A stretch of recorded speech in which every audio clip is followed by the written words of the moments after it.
자, 오늘 욥기 첫 발걸음을 뗍니다. 근데 설교자에게 만만한 내용은 아니에요. 그래서 욥기를 강의하는 목사들은 그렇게 많지가 않습니다. 왜냐하면 욥기는 듣고 싶어하는 내용이 아니고 우리 삶의 진실과 신앙을 드러내기 때문입니다. 자, 그럼 우리의 삶의 진실은 뭡니까? 찰리 채플린이 그런 얘기를 했죠. 우리 인생은, 삶은 멀리 놓고 보면 뭐예요? 희극이다. 근데 가까이 하면 뭐예요? 비극이다 얘기했어요. 그게 인정되세요? 살면 살수록 그게 절감되거든요. 근데 문제는 그러다 보니 우리는 특정한 시간 속에서는 그런 현실을 좀 도외시하고 외면하고 만나지 않았으면 좋겠다. 특히 신자들에겐 그게 언제냐면요, 예배 시간입니다. 설교 시간입니다. 그래서 이런 것들은 뭐 누구나 다 보편적이에요. 누구나 다 보편적입니다. 그래서 목사들이 모이는 곳에 저는 뭐 요즘 그런 곳은 가지 않습니다. 뭐 부흥에 대해서 이렇게 세미나를 하면요, 가보면은 비성경적이에요. 그런데 강사들이 하는 얘기가 대체적으로 설교에 대해서 얘기할 때 은혜로운 설교를 해라 이렇게 합니다. 어떤 설교요? 은혜로운 설교. 은혜가 뭡니까? 우리 한국의 성도들은요, 많이 은혜에 대해서 오해를 하세요. 그런데 목사들이 하는 얘기가요, 뭐라고 하냐면 설교는 좀 더 쉽게, 더 편하게, 힘나는 설교를 해야 된다는 거예요. 그런데 그런 자리에 모인 목사들은 가운데 그러면 힘나는 설교가 뭡니까? 이렇게 질문하는 사람이 없습니다. 왠지 아십니까? 다 알고 있기 때문입니다. 어떤 필요를 가지고 있는지 알고 있기 때문입니다. 그건 다르게 얘기하면요, 세상적인 복이죠. 세상적인 복. 근데 그 복은 어떻게 해요? 신앙적인 어떤 공식을 드러내고 그 공식을 대입했더니 이렇게 하여 바라던 행복이 있더라, 성공이 있더라, 이런 것들을 얘기를 하라는 거예요. 얘기를 하라는 거예요. 물론 성경은 복을 많이 얘기합니다. 진짜 복을 얘기합니다. 그 가운데 하나는 여러분은 이미 복 안에 있다고 얘기합니다. 그래서 마태복음 5장에 가면 산상수훈에 이렇게 하여 복 받으라는 얘기가 아니고 좀 직역을 하면 너희는 이미 복 안에 있다 이런 얘기예요. 이미 복 안에 있다. 그리고 복 받으셔야죠. 복 받아야 됩니다. 근데 중요한 것은 성경이 제시하시는 복은 우리가 요구하고 바라는 것과는 결이 좀 많이 달라요. 많이 달라요. 어떨 때는 섭섭하지만. 그래서 저도 고민은 있습니다만, 그러나 명색이 목사 아닙니까? 그러니 몰랐다면 저도 뭐 전문적인 용어로 1부, 2부에는 그렇게 표현하지 않았지만 양아치 같은, 때로는 알면서도 그렇게 하는 목사들, 인간들이 있거든요. 양아치 같은 목사들이 얘기하는 그 길을 저는 갈 수가 없거든요. 포기할 수가 없습니다. 그래서 가끔은 저희 안에도 제발 좀 당신 설교는 한 주 동안 살았던 성도들이 지치고 힘든데 좀 그렇게 하지 말라 하는데 양보하지 않습니다. 양보하지 않습니다. 자, 제가 왜 이렇게 말씀드릴까요? 하나는 제 변명입니다. 여러분들, 우리 교회 예배는 만만치가 않죠? 특히 설교 시간은 따라오시기가 어떨 때는 버거우실 거예요. 그러나 또 하나는 이제부터 첫 발걸음을 떼는 욥기에 대한 겁니다. 단단히 마음을 먹으시라는 얘기예요. 왜 그럴까요? 내용이 간단하지가 않습니다. 성경 중에 사실은 이 욥기만큼 꼼꼼하게 자세하게 설명해야 되는 그런 성경은 사실 욥기만큼 그렇게 흔하진 않습니다. 그러나 제가 그렇게는 할 수가 없어요. 시간 관계상. 제가 새벽 기도를 지금 에베소서는 6장으로 돼 있잖아요. 근데 그 설교를 화요일이면 이제 마무리됩니다. 380번 했습니다. 제가 제 친구들하고 같이 모여서 이제 설교도 서로 나누고 얘기하고 기도하는 모임이 있는데, 한번 그런 얘기를 했더니 미쳤대요. 농사마 저보고 미쳤대요. 근데 여러분 1년이 52주잖아요. 절기, 중요한 절기를 다 빼고 그냥 52주의 시간을 전부 다 쏟아도 제가 만약 지금처럼 새벽에 하는 그런 수준으로 그런 내용과 그런 속도를 가지고 하면요, 답이 안 나옵니다. 절대 답이 안 나옵니다. 그래서 제가 크게 끈을 가지고 묶어 가지고 욥기를 주일에는 설교하려고 합니다. 그럼 뭐가 필요할까요? 주일 설교로 만족하지 마시라는 거예요. 그건 제가 일부분만 얘기할 수밖에 없다는 거예요. 그러니 직접 여러분들이 적극적으로 욥기를 대하셔야 되는데, 직접 욥기를 읽으십시오. 직접 묵상하십시오. 그리고 더 나아서 가능하시면, 제 얘기는 주님이 직접 한 얘기가 아닙니다. 제가 고민하며 묵상하며 제 의견일 뿐입니다. 목사들 얘기가 그 자체가 하나님의 말씀은 아니에요. 그러니 욥기는 어마어마한 수준입니다. 가능하시면 줍어보시면 제가 추천 도서 있죠. 자, 첫 번째 보시면 뭐가 있습니까? 거기에 보시면은 뒤에 줍어 한번 보십시오. 기타 관련 도서가 있습니다. 욥기와 관련된 도서는 아닌데요, 우리 인생에 있는 고난과 고통에 대한 좋은 책들입니다. 물론 제가 읽고 제가 소장하고 있는 책은 이거보다 어마어마하게 더 많습니다. 그러나 지면상 다 싣지 못하고 그 중에 괜찮은 책들을 소개했는데, 이 중에 제가 볼 때는요, C.S. 루이스나 빅터 프랭클, 그리고 스카펫, 이 정도 책은 굉장히 좋은 책이에요. 자, 그러나 기타 관련 도서는 안 읽어도 됩니다. 자, 그 아래 보시면 뭐가 있죠? 국내 도서 1이 있습니다. 1이 있다는 건 뭐죠? 다음 주에 2가 등장하고 그 다음 주에 3이 등장합니다. 그럼 여러분 마음속에 저 목사는 우리 사는 형편도 모르고 시간도 없는데 무슨 책을 읽어? 안 읽으셔도 됩니다. 제가 추천 도서를 제시를 해도, 그러나 그 가운데 한 권 정도는 꼭 읽어봤으면 좋겠다는 마음이 있는데요, 여러분 골치 아프고 연필 볼펜 들고 연구할 책은 안 읽어도 됩니다. 그냥 쉽게 손에 잡고 이렇게 좀 쭉 읽을 수 있는 책이면 훨씬 더 좋은데, 그렇게 하기 위해서는 여러분이 서점에 나가서 비교해 봐야 되거든요. 근데 그럴 시간이 안 되니, 자, 그 중에 보시면요, 욥이라는 책이 있습니다. 청파동 감리교에 가깝습니다. 김기석 목사님이신데, 이분이 이제 문학가세요. 수필가신데 글을 굉장히 잘 쓰십니다. 쉽게 잘 쓰십니다. 그런데 굉장히 깊습니다, 이분의 책은. 그래서 마음이 동하시는 분들은 이 책 한 번은 읽어보시면 좋겠다. 그러나 안 읽으셔도 됩니다. 더 중요한 건 뭐죠? 말씀드린 것처럼 욥기를 직접 읽는 거예요. 직접 묵상하는 거예요. 자, 이 정도 제가 설명을 드리고 이제 본격적으로 욥기로 들어가야 되는데, 자, 오늘 욥기의 주인공은 욥은 어떤 사람일까요? 욥이 어느 곳에 살았던 사람일까요? 1장 1절에 나오죠. 어디입니까? 우스 땅, 이렇게 되어 있습니다. 여러분, 우스가 어딜까요? 창세기 22장에 가면요, 아브라함의 동생 있죠. 누구죠? 나홀입니다. 모르셔도 됩니다. 나홀의 맏아들이 우스입니다. 무슨 얘기입니까? 나홀의 맏아들 우스가 그 땅에 가서 뿌리를 내리고 거주함으로 말미암아 그 땅 이름이 나홀의 맏아들인 우스라는 사람의 이름을 가지게 되었다는 거예요. 자, 그러면 지금은 이 우스 땅이 어딜까? 정확한 건 몰라요. 그런데 학자들 의견으로는 3절에 가보십시오. 뭐가 나옵니까?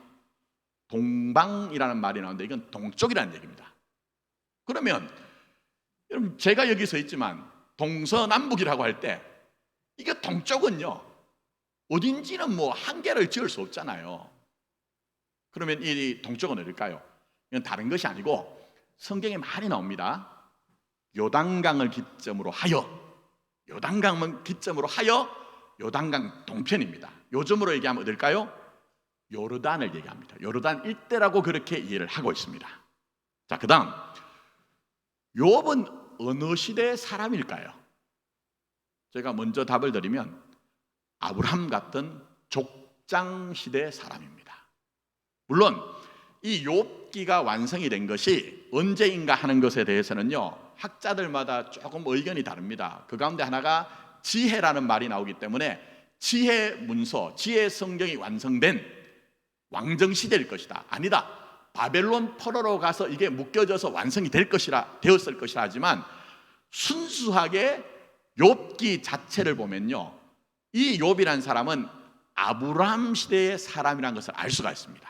자, 몇 가지 단서가 나옵니다. 오늘 첫 시간이니까 좀 딱딱하고 지루하고 재미가 없을 수 있지만 그것부터 확인했으면 좋겠어요.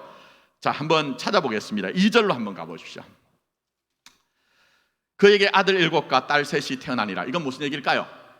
욥은 하나님이 주신 복받은 사람이란 거예요. 이거 요즘하고는 문화적으로 차이가 있습니다.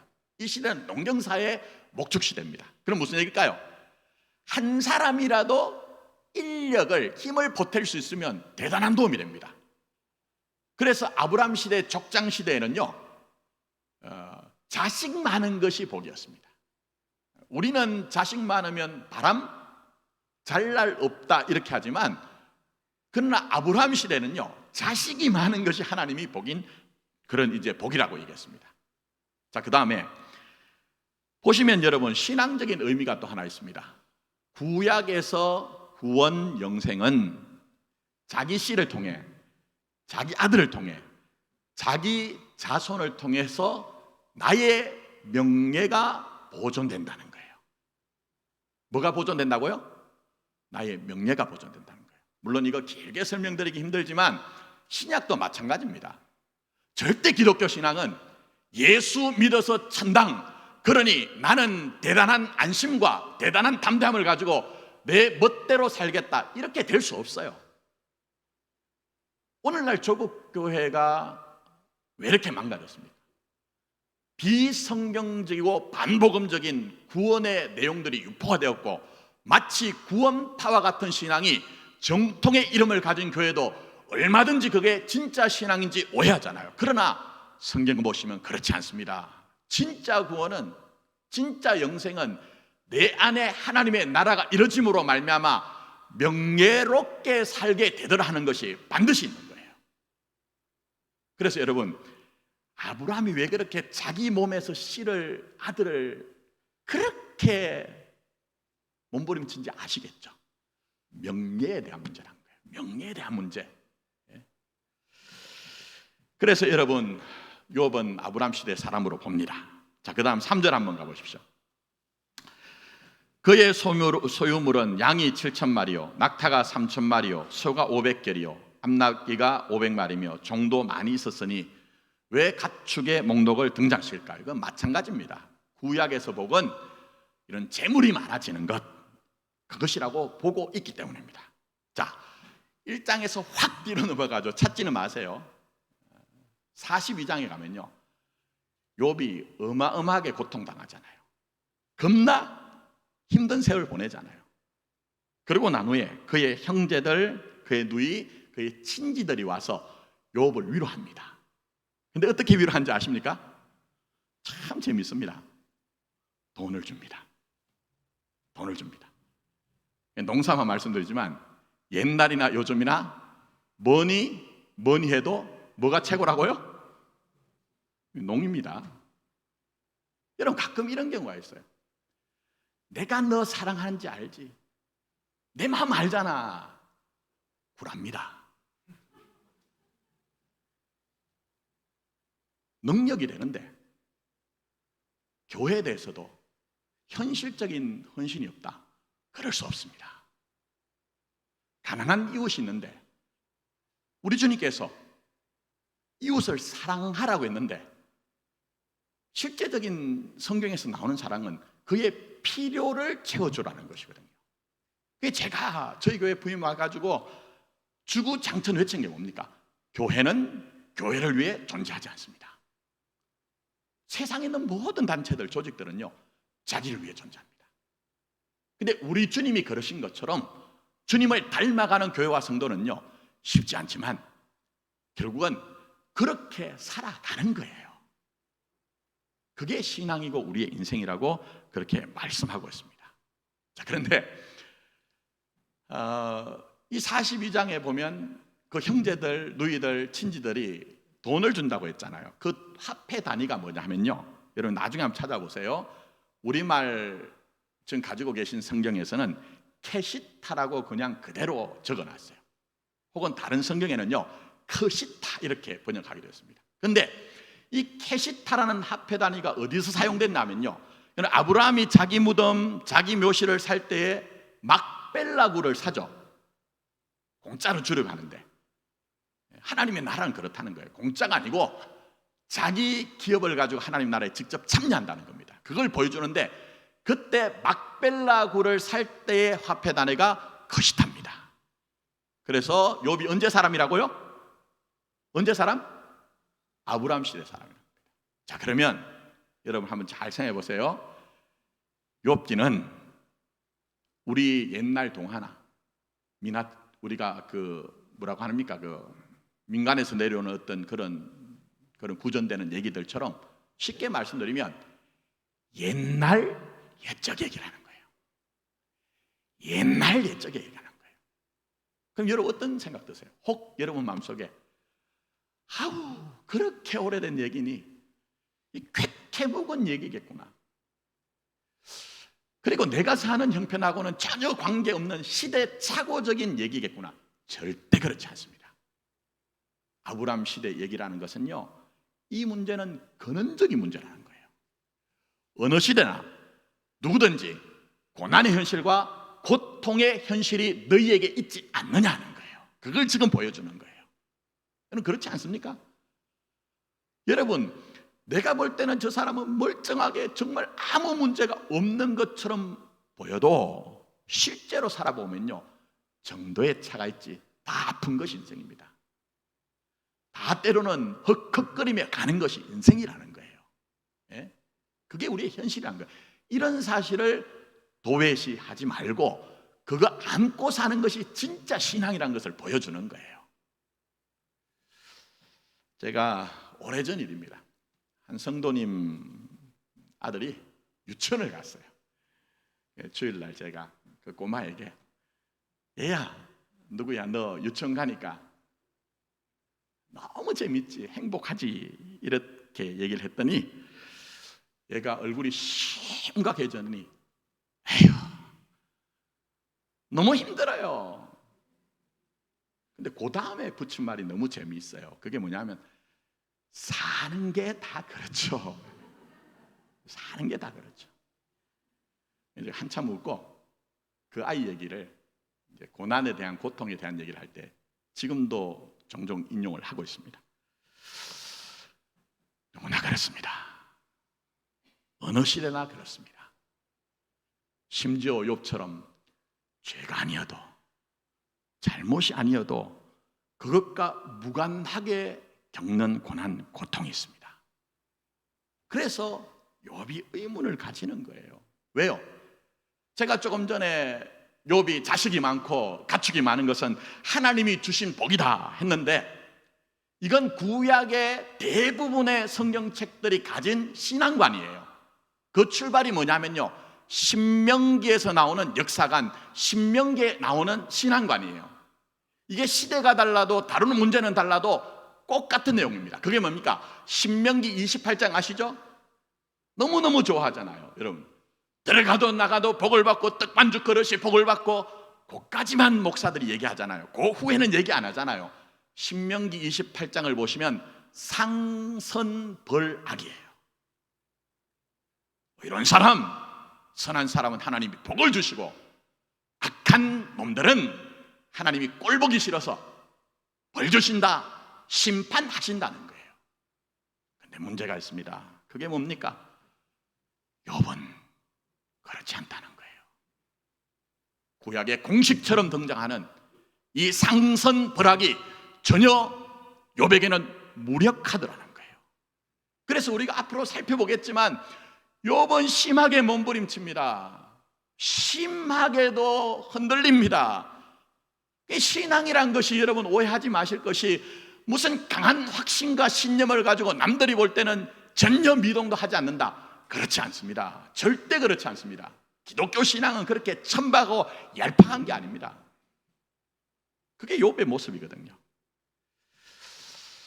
그래서 공식처럼 대입되지 않는 우리의 삶, 그게 우리의 현실이라는 것을 보여주고 있습니다. 그러면서 욥기가 성경이 된 이유가 있습니다. 그게 뭐죠? 욥을 보면서 너도 똑같지? 그러니 여러분 욥기를 읽으실 때 욥을 보면서 또 다른 욥인 나를 만나셔야 됩니다. 모양은 다르지만, 내용은 다르지만 또 다른 욥으로 살고 있는 여러분 자신을 만나셔야 됩니다. 그럴 수밖에 없는 것이, 여러분 가진 신앙의 내용이 뭡니까? 저도 참 안타까운 것 중에 하나가, 이 정도 시간을 살았는데 이제야 성경이 눈에 들어오고 복음이 뭔지 제대로 알게 됐어요. 저를 가르쳤던 분이 틀렸다, 완전히 나를 망하게 했다는 것이 아니고요, 사실은 부족한 부분이 있었어요. 교회 학교를 다니면서, 또 더 나아가서 신학교를 다니면서, 또 교역자로 부교역자로 제가 사역을 하면서 들었던 내용이 뭡니까? 제가 말씀드렸죠. 상선벌악입니다. 순종하면 복을 받고 불순종하면 하나님 앞에 그렇게 심판당한다. 그런데 살아보니 그렇지 않던데요. 그렇지 못하던데요. 여러분이 이렇게 예배를 빠지지 않는 이유는 내 신앙이 좋아서가 아니라 상선벌악, 혹시 하나님이 나를 벌하시지 않을까 하는 두려움이 있기 때문에라도 우리가 예배 빠지지 않는 경우가 있습니다. 내가 주님의 몸된 교회에서 열심히 봉사하는 것은 사실은 가만히 보면은 물론 그 자체가 귀한 것이지만, 내가 그렇게 하면 하나님이 보상을 해주시지 않을까 하는 마음이 마음속에, 이 김 목사도 일부분이 있더라는 거예요. 그리고 세상에 나가서 여러분이 사실 때 예수쟁이기 때문에 때로는 말도 하지 못하고 손해도 보는 인생을 살지 않습니까? 그러면 보상하셔야죠. 화끈하게 뭔가 인정할 만한 것을 이루어 주셔야죠. 그런데 눈을 돌려 조금만 옆에 보면요, 싸가지 없이 하나님을 인정하지도 않고 하나님을 두려워하지 않고 자신들이 범한 죄에 대해서 자기가 외면하면서 그렇지 않다고 하는데 너끈하게 살더라는 거예요. 건사하게 살더라는 거예요. 그럴 때 여러분, 아유 세상살이 다 그런 거 아니냐, 그렇게 되던가요? 그렇지 못하죠. 설교 시간에 설교를 들으면서도 당신 지금 맞는 얘기 하는 것입니까? 그런 마음 들기도 하고, 성경을 펴서 읽으면 하나님 상선벌악인데 도대체 뭡니까? 기도하려고 고개를 숙이면서 기도해봐도 고개를 들면서 왜 이렇습니까? 하는 의문이 있잖아요. 그러니 뭐라고요? 여러분이 또 다른 욥인 거예요. 또 다른 욥인 거예요. 그러나 결론적으로 여기서 중요한 것이 있습니다. 너무 쉽게 믿어도 소용없다고 자폭하지 마십시오. 너무 쉽게 내가 예수를 믿어도 안 되네라고 자폭하지 마십시오. 그렇다고 하여 이것도 보기 싫고 저것도 꼴 보기 싫으니 삶의 현실을 외면하지 마십시오. 결론적으로 말씀드리면 정말 욥처럼 하나님 앞에 진실하십시오. 사회생활하고 사람들에게 진실하라는 얘기 아닙니다. 그렇게 진실하시면 여러분 이상한 사람 됩니다. 그러나 욥처럼 하나님 앞에서만은 진실하십시오. 공식 같은 신앙의 종교지식이나 신앙의 관념과 의식을 가지고 사는 것이 아니라, 공식이 아니라 정말 살아계신 하나님 앞에 하나님의 얼굴을 구하며 나가십시오. 그리고 숨기지 마시고 욥이 몸부림친 것처럼 하나님 붙들고 몸부림쳐 보십시오. 쉬운 것은 아니나 그 과정이 지나가면 그 과정이 지나가면 깊어져 있을 겁니다. 훌륭해져 있을 겁니다. 대단해져 있을 것입니다. 그러니 하나님께만은 진실하셔도 된다는 것입니다. 그래서 여러분, 목사들이 필요한 구절만 자꾸 욥기를 얘기해서 그렇지, 여러분이 진짜 42장까지 한번 읽어보세요. 욥을 보시면요, 여러분이 당황하실걸요. 아니, 하나님 믿는 사람이 이렇게 해도 돼? 이런 여러분 마음이 드실 거예요. 반드시 드실 거예요. 진짜 읽어보시면. 그냥 껍데기만 읽지 마시고요. 그래서 욥은 정직하게 의문과 질문을 쏟아놓습니다. 그의 친구들과 쟁론을 벌입니다. 언제까지요? 하나님 나타나지 않아요. 어디 가서요? 욥기로 보면 38장에 가서야 하나님 나타납니다. 38장에 가서야. 근데 여기서 너무너무 중요한 게 있죠. 그게 뭔지 아십니까? 나중에 제가 순서를 따라 묵상하고 설교를 하겠지만, 나는 부재라고 생각했는데 하나님이 기다려주신 거예요. 욥을 침묵 가운데 기다려주신 거예요. 이게 신앙입니다. 이게 신앙. 그러니 여러분, 욥을 보시면서 그렇게 흔들려도, 그렇게 방황해도, 그렇게 앙랑거리며 항의를 해도 내 인생 품에 안아가시는 하나님을 알아야 되는 거예요. 이 말은 무슨 얘기입니까? 여러분이 여러분 자신을 강박적으로 대하지 말라는 겁니다. 특히 신앙 때문에 자기 자신을 판단하고 정죄하지 마시라는 거예요. 왜 그럴까요? 제가 목회를 하면서 정말 절감하는 것 가운데 하나는요, 정말 고통을 느끼면서 하나님 앞에 돌아와야 되는 사람은요, 무감각합니다. 근데 신앙이 돈독하고 돈독할수록, 신앙이 신실하면 신실할수록 조금만 일만 있어도 하나님, 이건 내가 뭐 잘못해서 그런 것 아닙니까? 내가 죄를 지어서 그런 것 아닙니까? 이렇게 자기가 자기를 어렵게 하고 힘들게 하더라는 거예요. 왜요? 여러분이 지금까지 들은 많은 신앙의 내용들 가운데 하나가 뭐냐면요, 결과가 있죠? 복과 하, 성공과 실패라는 것이 있을 때 종교적인 어떤 공식을 대입하면 그게 이루어진다는 것으로 많이 들었어요.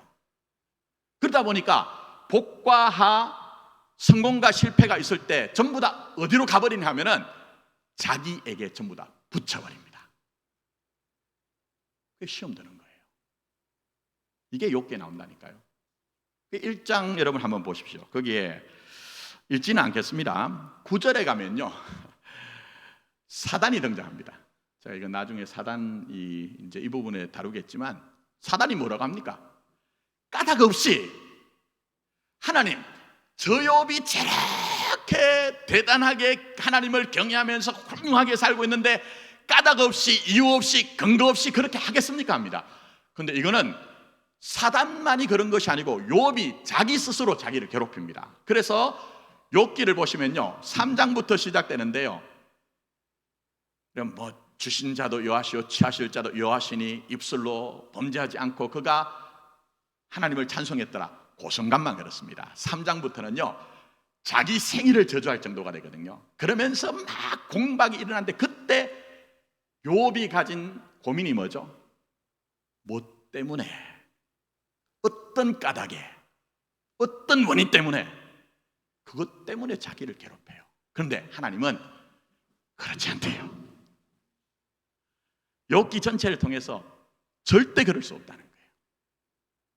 그러면서 가르쳐 주시는 것은요, 신앙은 조건 속에 있는 것이 아니라 너 그대로 있어도 돼. 내가 너를 사랑하는 것이야.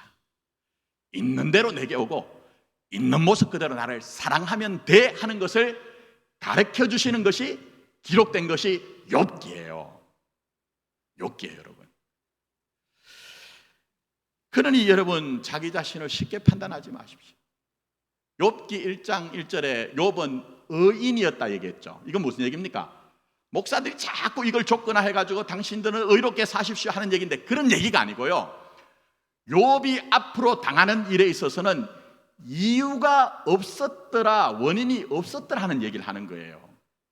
예, 그런 면이 없는 게 아니고요. 그래서 욥도 어떻게 합니까? 쉽지 않죠. 친구들이 와가지고 너 죄 때문에, 너 악 때문에 네가 이런 일을 당하니 회개하라는데 거기에 수긍합니까? 안 합니다. 대듭니다. 한가합니다. 나 그렇지 않다는 거예요. 그게 신앙이에요. 그게 신앙.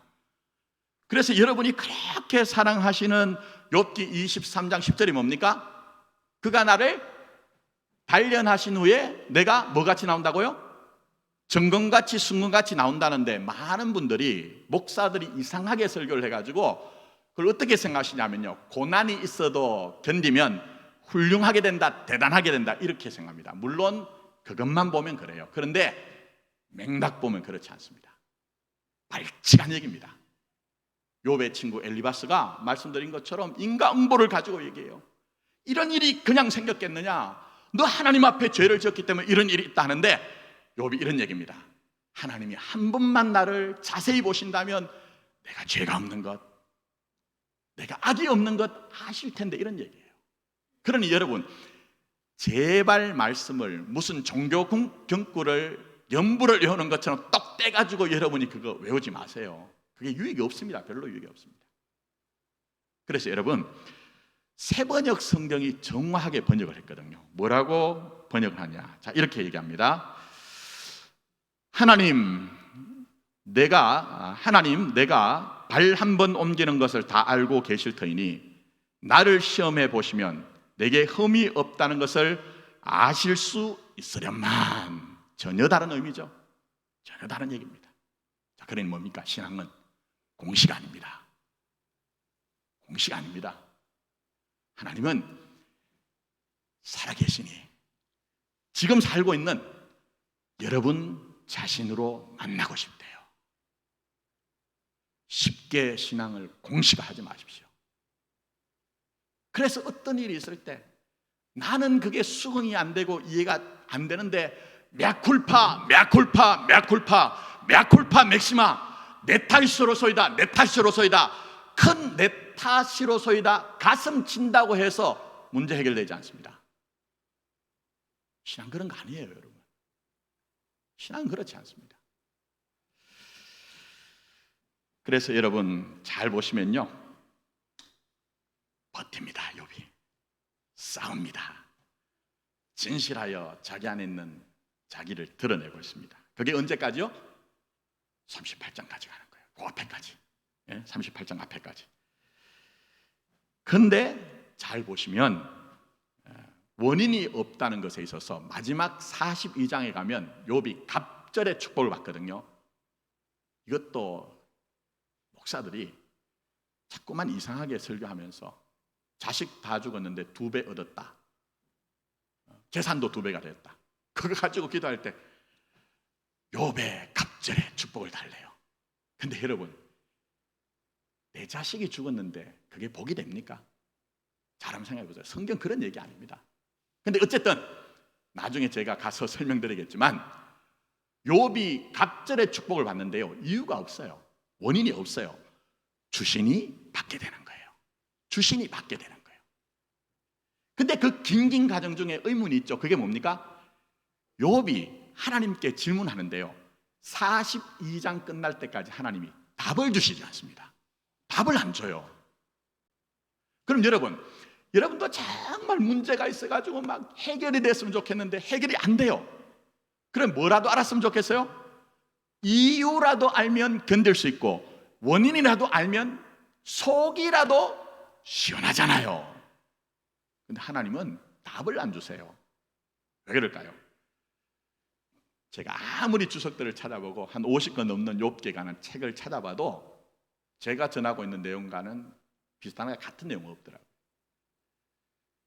답을 주시지 않는 이유가 제가 곰곰이 묵상을 하다 보니까요, 정답이 가진 역기능이 있습니다. 정답은 귀한 거예요. 그런데 정답이 뭡니까? 정답은 이겁니다. 어떤 조건을 대입했더니 그런 결과가 나올 수밖에 없더라.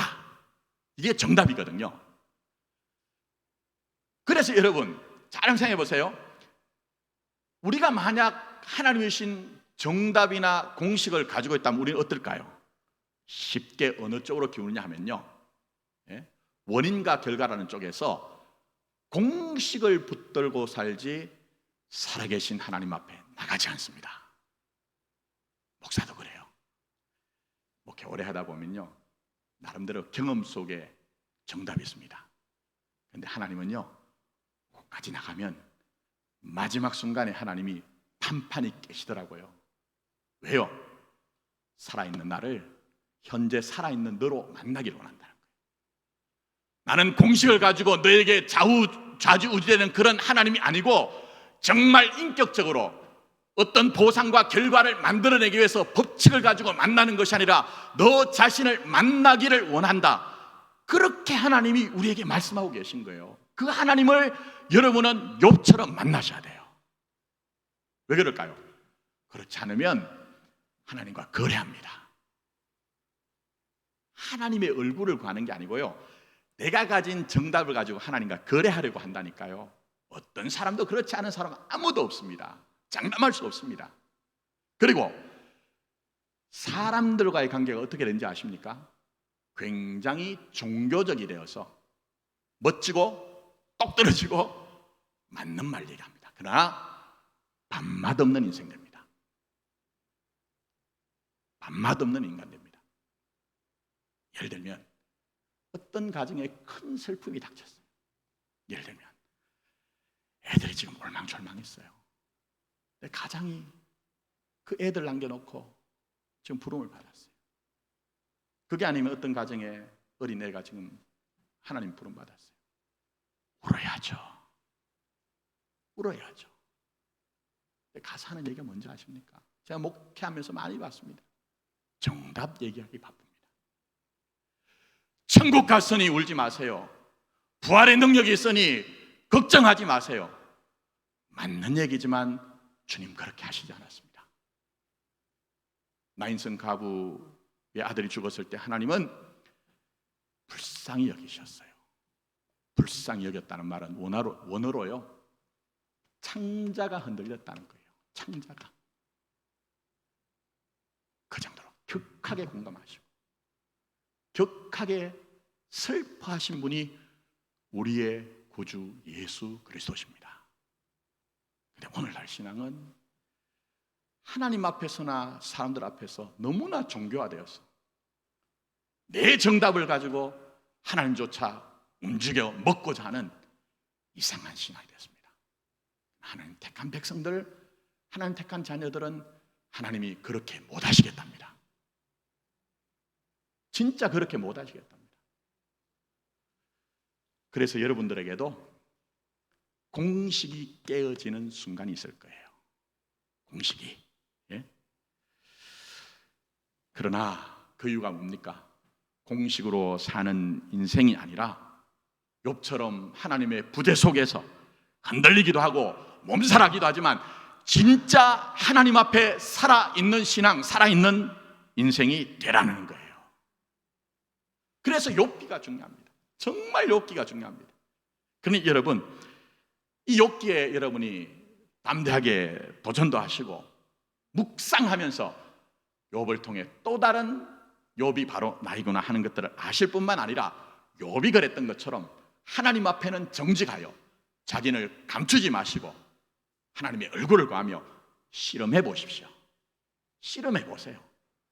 그럼 그 과정이 지나면 어느 순간 돌아보니 하나님의 부재는 하나님의 부재가 아니라 침묵 속에서 하나님이 내 인생을 아파하면서 고통스러워하면서 안고 지나왔구나, 기다려 주셨구나 하는 것들을 알 수가 있을 거예요. 물론 답을 주신 건 아니에요. 신앙은 해결이 아니라 하나님 안에서 해소하는 것입니다. 잘 생각해 보세요. 우리 신앙이요, 하나님을 믿을 때 어떤 문제가 해결되는 것, 그것보다 더 큽니다. 하나님 안에서 해소되는 거예요. 그래서 말씀드린 것처럼 38장에 가서 하나님이 욥을 찾아오는데 뭐라고 얘기하십니까? 내가 땅에 기초를 놓을 때 너는 어디 있었느냐? 저 우박 창고를 봐라. 내가 지은 짐승을 봐라. 동문서답하세요. 엉뚱하잖아요. 근데 재밌는 게 이겁니다. 말도 안 되는 대답을 하시는데 여러분, 말이 없어요. 질문을 더 이상 안 해요. 그건 무슨 얘기죠? 더 큰 세계를 경험했다는 거예요. 제가 나중에 설명드리겠습니다. 창조의 하나님을 만났고 창조의 영광과 창조의 능력을 경험하니 내가 가진 그 의문이 별 것 없더라. 별 것 없더라. 알게 되었다는 거예요. 이거 설명을 어떻게 할까 한 주 내내 고민했습니다. 월요일부터 수요일까지 자료를 정리하고 사실 목요일부터 어젯밤 11시까지 계속 쉽게 이렇게 어떻게 표현할까 고민하면서 정리를 했는데, 여러분 예를 들면 이런 경우가 있죠. 우리 고민이 너무 많으면 정말 고민이 꼬리에 꼬리를 물고 오잖아요. 그러면 생각조차 하기 싫다 이럴 때는 나가잖아요. 그래서 높은 데 어디로 올라갔어요. 올라가서 아래를 보니까 저 땅 아래에 커다란 빌딩들, 건물들, 근데 그 사이에 사람들이 막 바쁘게 분주하게 왔다 갔다 해요. 근데 그때 무슨 생각이 드냐면, 야, 내가 살던 세상이 마치 개미들이 사는 세상 같네, 이런 생각이 드는데 확 하고 오는 게 뭡니까? 내가 가진 문제도 이것처럼 그렇게 큰 문제 아니구나 하는 깨달음, 느낌, 이게 왔다는 얘기예요. 그런데 욥기가 얘기한 건 그게 그 정도가 아닙니다.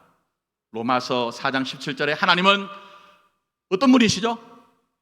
죽은 자를 다시 살리시며 없는 것을 어떻게 부르시죠?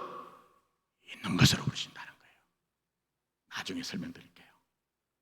창조의 영광, 창조의 능력, 부활로 반전을 이루신다는 거예요. 그 하나님을 만났다니까요. 그 하나님. 그래서 그가 얘기한 게 뭡니까? 내가 전에는 하나님을 귀로 들었지만 이제는 하나님을 눈으로 본다고 해서 피상적인 신앙이 아니라 신앙이 나 자신이 되는 거예요. 그게 바로 여러분이 가시는 길이에요. 욥만 가는 것이 아니고. 이제 말씀했습니다. 욥기는요 간단한 얘기입니다. 옛날 옛적에 욥이란 사람이 대단하게 잘 살았다. 겁나게 훌륭하게 살았다. 그런데 어느 날 깨어졌다. 그러나 그 속에서 몸부림치기도 하고 의문을 제기하기도 했지만 끝끝내 자폭하지 않았다. 그랬더니 하나님이 그를 찾아오셔서 더 행복하게 하시고 더 훌륭한 사람 되게 하셨더라, 이 얘기입니다. 근데 이 얘기가 누구 얘기죠? 성도인 여러분의 인생의 얘기입니다. 그래서 뭐라고 합니까? 환난은 뭐라고 합니까? 인내는 연단은 뭐를 이루어요? 소망을 이룬 줄 알미라 하면서 반드시 합력하여 선을 이룬다고 하신 거예요.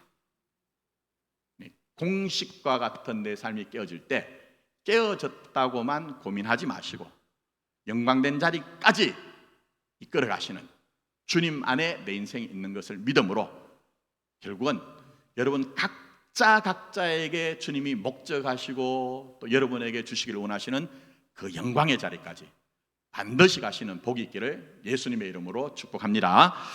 기도드리겠습니다.